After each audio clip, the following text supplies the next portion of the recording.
Hello, everyone. I'm Robert Craig, and I just wanted to give a little update. A few of you might have known I was going into the hospital today for the purpose of removing a blockage in my heart and likelihood of getting a stent today. Well, I didn't get the stent today because it was a little bit more complicated than they thought.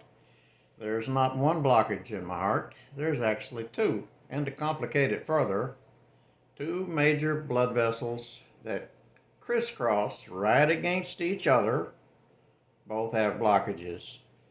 Now, the reason they couldn't fix it today, if you put a stent in one, it would cause that blood vessel to swell against the other, and then it would cause the calcium blockage deposit to break loose and cause problems. So they couldn't do it today because they already had my system full of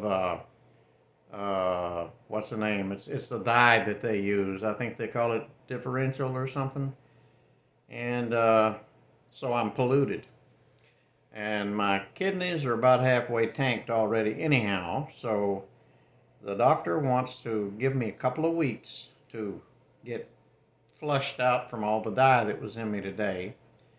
And they will do a procedure in 2 or 3 weeks where they will go up through a femoral artery. Today they went through a wrist artery, and if there had only been one blockage, they would have fixed it today with a stent. But they said there was too much dye to just go ahead and fix both of them. And besides, when they do that, they do it at the same time, but they go through the same artery, and the arm artery is not big enough to do two stents side by side. It can handle one, but not two.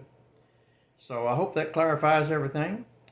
They're going to set up a time for me as soon as they can, and as soon as I get the dye flushed out of my system, they're going to go in through a leg artery, and they will send two stents up to these two blocked blood vessels, and they will do both stents at the same time and fix the problem. I don't look at this as a bad thing at all. I think I'm very fortunate because they have discovered a time bomb that I've been carrying around in me, and they're going to fix it, and it will probably give me a new lease on life. And now that I see that it's a crisscross double blockage, probably even greater than I thought before. So that's where we are today. I've had my catheterization. They learned what they needed to know, and they're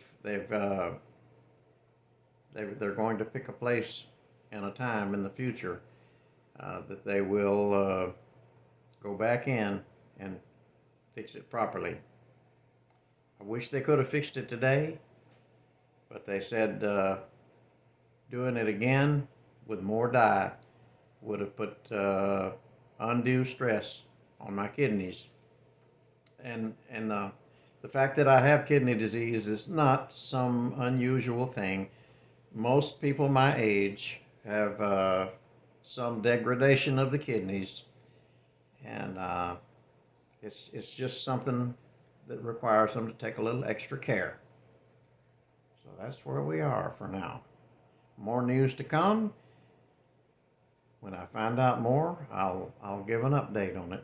And I thank everyone who sent up prayers for me. I appreciate that. I have come through this thing in fairly good shape. I'm going to have to take it easy for a few days. They said you really don't want to have a blowout in that arm, so no push-ups, no planking, no weightlifting. So I got to do what I do best, which is nothing. So this is Robert Craig, and I will see you the next time around, and y'all take care now here.